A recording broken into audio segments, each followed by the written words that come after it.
आज हम आपको राजस्थान के भौतिक स्वरूप के बारे में परिचय कराने जा रहे हैं। राजस्थान का जो भौतिक स्वरूप है ये बहुत ही विषमताओं से भरा हुआ है।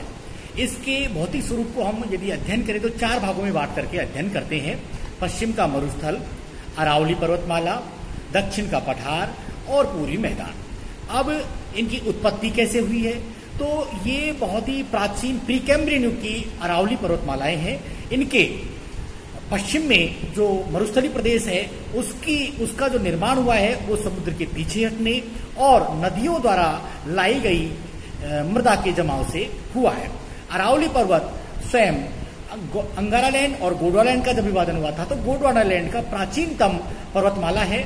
और पठारी प्रदेश और जो नदियों वाला भाग है वो नदियों वाला भाग यहाँ से गंगा यमुना के द्वारा जो नदियों के द्वारा बाढ़ की मिट्टी लाई गई है उसके जमाव से निर्मित हुआ है।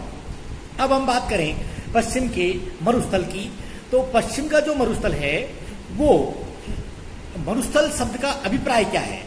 मरुस्थल वह पृथ्वी तल का वह भूभाग होता है जिसमें शुष्कता, वनस्पति विहीनता एवं जलवायु परिस्थितियां प्रतिकूल हो, उसे हम मरुस्थल कहते हैं। मरुस्थल शीत या उष्ण दोनों प्रकार का हो सकता है।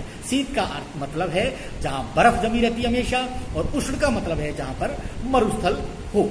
राजस्थान शब्द के बारे में सबसे पहले उत्पत्ति की बात करें तो जॉर्ज थॉमस ने 1800 ईस्वी में इसे राजपूताना के नाम से पुकारा। कर्नल जेम्स टॉड ने 1829 में इसे राजस्थान के नाम से अपनी पुस्तक annals and antiquities of Rajasthan के नाम से जाना जाता है। राजस्थान के मरुस्थली भाग में कुल अरावली के पश्चिम में 13 जिले हैं, जिनमें से 12 जिले मरुस्थल के अंतर्गत आते हैं। सिरोही मरुस्थल में नहीं आता है। अब हम जिलों की और संभागों की बात करें तो राजस्थान में 7 संभाग और 33 जिलों में बांट करके इसे अध्ययन करते हैं। 7 संभागों में बीकानेर संभाग, जोधपुर संभाग, जयपुर संभाग, भरतपुर संभाग, कोटा संभाग, अजमेर और उदयपुर संभाग सम्मिलित किया जाता है। यदि सबसे क्षेत्रफल की दृष्टि से यदि हम सबसे छोटे संभाग की बात करें तो उसमें भरतपुर संभाग आता है, और जनसंख्या की दृष्टि से सबसे छोटे संभाग को देखें तो कोटा संभाग आता है। क्षेत्रफल की दृष्टि से सबसे बड़ा संभाग की बात करें तो जोधपुर संभाग है, और जनसंख्या की दृष्टि से सबसे बड़ा संभाग हम देखते हैं तो वो जयपुर संभाग है। राजस्थान को हम 4 भागों में पूर्व, पश्चिम और उत्तर दक्षिण में यदि इसकी दूरी के आधार पर देखें तो पूर्व से पश्चिम में, पूर्व में धौलपुर जिले के राजाखेड़ा तहसील का सिलान गांव और पश्चिम में जैसलमेर जिले के सम तहसील का कटरा गांव आता है। इनकी दूरी 869 किलोमीटर है। उत्तर से दक्षिण की हम बात करें तो उत्तर में गंगानगर जिले का कोणा के समीप ए गांव और दक्षिण में कुशलगढ़ तहसील बांसवाड़ा जिले का बोरकुंडा गांव शामिल अंतिम छोर पर है। राजस्थान के पूर्व से पश्चिम और उत्तर से दक्षिण की बात करें तो इसमें 43 किलोमीटर का अंतर है। पूर्व से पश्चिम जो इसकी लंबाई है वो 869 किलोमीटर है और उत्तर से दक्षिण 826 किलोमीटर है। अर्थात हमारा जो राजस्थान है उसकी चौड़ाई ज्यादा है और लंबाई कम है। यदि हम अक्षांशीय स्थितियों में बात करें इसे तो कर्क रेखा राजस्थान के डूंगरपुर जिले को छू करके गुजरती है और बांसवाड़ा जिले के मध्य से होकर के गुजरती है। अक्षांशीय स्थिति के आधार पर बात करें तो 23 डिग्री 3 मिनट से 30 डिग्री 12 मिनट उत्तरी अक्षांश के मध्य अवस्थित है और 69 डिग्री 30 मिनट से 78 डिग्री 17 मिनट पूर्वी देशांतर के अंतर्गत स्थित है। इसमें हम अगर उत्तर और दक्षिण में अक्षांशीय स्थिति का अंतर निकालें तो वो 8 डिग्री और 47 मिनट आती है। तो अगर एक देशांतर को पार करने में 1 डिग्री देशांतर को पार करने में 4 मिनट का समय लगता है, इसलिए 8 डिग्री और 47 मिनट को पार करने में 45 मिनट का समय लगता है। कई बार आपसे क्वेश्चन किया जाता है कि राजस्थान को पार करने में कितना समय लगेगा, तो उसका आंसर होगा 45 मिनट। यदि हम राजस्थान की आकृति की बात करें तो विषम कोणीय चतुर्भुजाकार है, जिसे इंग्लिश में रंबस बोलते हैं, रोम्बस। इसको अनियमित विषम कोणीय चतुर्भुज भी बोलते हैं और पतंग की आकृति में भी बोलते हैं। राजस्थान की पाकिस्तान के साथ जो सीमा लगती है वो 1070 किलोमीटर लगती है। हम राजस्थान के कुल जिलों की, कुल राज्यों की बात करें जो राजस्थान को छूते हैं, तो उनमें हम 5 राज्य हैं जो राजस्थान को छूते हैं और दिल्ली राजस्थान को नहीं छूता है।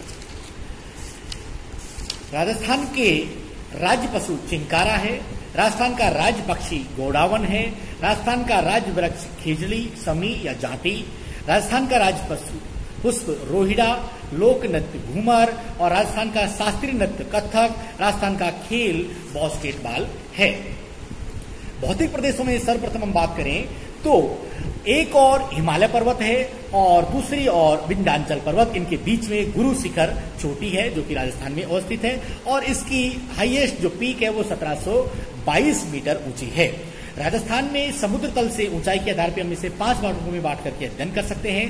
पर्वतीय क्षेत्र जो कि 900 मीटर से ऊंचा है, इसमें आपके गुरु शिखर, सेर, दिलवाड़ा, अचलगढ़ आते हैं। पहाड़ी क्षेत्र 600 से 900 मीटर है, उच्च भूमि 300 से 600 मीटर है, मैदानी भाग 150 से 300 मीटर है और निम्न भूमि 150 से कम है। इसमें आपका जैसलमेर, बाड़मेर आता है।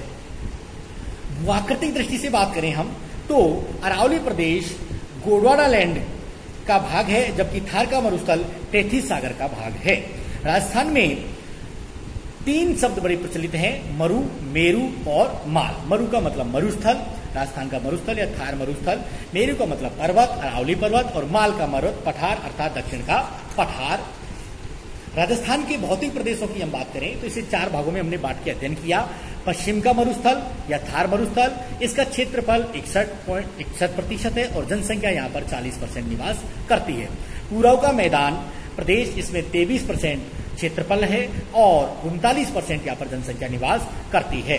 दक्षिण का मैदानी या हाड़ौती प्रदेश, यहाँ पर 7% क्षेत्रफल है और 11% यहाँ जनसंख्या निवास करती है। अरावली प्रदेश की हम बात करें तो 8.6% भूभाग है जिसमें 10% जनसंख्या निवास करती है। राजस्थान को हम वर्षा के आधार पर 2 भागों में बांटते हैं तो 50 सेमी की वर्षा रेखा राजस्थान को 2 भागों में बांटती है। 50 सेमी से ज्यादा अरावली के पूर्व में और 50 सेमी से कम अरावली के पश्चिम में। यदि हम मरुस्थलीय भाग को बांटना चाहें तो 25 सेमी की वर्षा रेखा राजस्थान के मरुस्थल को 2 भागों में बांटती है। राजस्थान में 25 सेमी से कम जो वर्षा होती है वो शुष्क मरुस्थल में और 25 सेमी से ज्यादा अर्ध शुष्क मरुस्थल में पाई जाती है। राजस्थान के पश्चिम में थार मरुस्थल अर्थात भारतीय महान मरुस्थल स्थित है जो कि ग्रेट पैलियो आर्कटिक अफ्रीका मरुस्थल का भाग है। ये अफ्रीका से प्रारंभ होकर के फिलीपींस, अरब, ईरान होता हुआ भारत के पंजाब, हरियाणा, राजस्थान और गुजरात राज्यों में विस्तृत है। ये जो राजस्थान का मरुस्थलीय क्षेत्र है इसकी चौड़ाई लगभग 300 किलोमीटर और लंबाई 640 किलोमीटर है और ये 1,75,000 वर्ग किलोमीटर क्षेत्र में फैला हुआ है। राजस्थान में 5000 साल पहले यहाँ पर समुद्री परिस्थितियां थी, समुद्र विद्वान था और यहाँ पर बिल्कुल हरियाली थी। उसके बाद जलवायु परिस्थितियां इस प्रकार से परिवर्तित हुई कि आज वो मरुस्थलीय क्षेत्र में आपको दिखाई देगा। राजस्थान के मरुस्थल को 2 भागों में बांट करके अध्ययन करते हैं। एक बालुका युक्त मरुस्थल जिसे रेतीला मरुस्थल कहते हैं, एक बालुका मुक्त मरुस्थल जिसे पथरीला मरुस्थल कहते हैं। राजस्थान जो पथरीला मरुस्थल है जैसलमेर के चारों ओर 65 किलोमीटर के क्षेत्र में ये फैला हुआ है जिसको जुरैसिक काल की अवसादी यहाँ पर चट्टानें पाई जाती है। ये पोखरण तहसील फलोदी के आसपास का क्षेत्र है। यहाँ पर सानू क्षेत्र जो है अवसादी चट्टानों का है जहां पर लाइम स्टोन स्टील ग्रेड पाया जाता है जो कि सीमेंट उत्पादन के लिए बहुत ही अनुकूल है। यहाँ पर जो लाठी सीरीज है, यहाँ पर लाठी सीरीज के अंदर भूमिगत जल प्रचुर मात्रा में पाया जाता है जिसमें यहाँ पर चंदन नलकूप लगाया है जिसे हम थार का मरुस्थल के नाम से भी जानते हैं। यहीं पर आकल वुड फॉसिल पार्क है, जीवाश्म अवशेष पाए जाते हैं। ये राजस्थान का सबसे बड़ा पार्क है। इसका 80% भाग जैसलमेर में और 20% भाग बाड़मेर में पाया जाता है। यहाँ पर बहुत ही प्राचीन जो जीवाश्म है और वनस्पति है उनको सुरक्षित रखा, आज भी सुरक्षित रखा हुआ है। राजस्थान के पोखरण क्षेत्र में जैसलमेर के उत्तर में स्थित क्षेत्र है। यहाँ रण क्षेत्र के, इसे रण क्षेत्र के नाम से जाना जाता है। पश्चिमी मरुस्थल में पौनानूर्ति बालुका स्तूप जो कि वायु की दिशा के समानांतर होते हैं, बरखान या अर्धचंद्राकार और अनुप्रस्थ बालुका स्तूप पाए जाते हैं। यहाँ पर छोटी झीलों के भी आज भी उदाहरण पाए जाते हैं, जैसे सांभर जयपुर में, डीडवाड़ा नागौर में, लूणकरणसर बीकानेर में, काबो जैसलमेर में, बाप जोधपुर में, पचमदरा बाड़मेर, रेवासा सीकर, कुचामन नागौर, सुजानगढ़ चूरू, डेगाना चूरू आदि इसके उदाहरण हैं। आपने मुझे सुना, इसके लिए बहुत बहुत धन्यवाद। Thank you.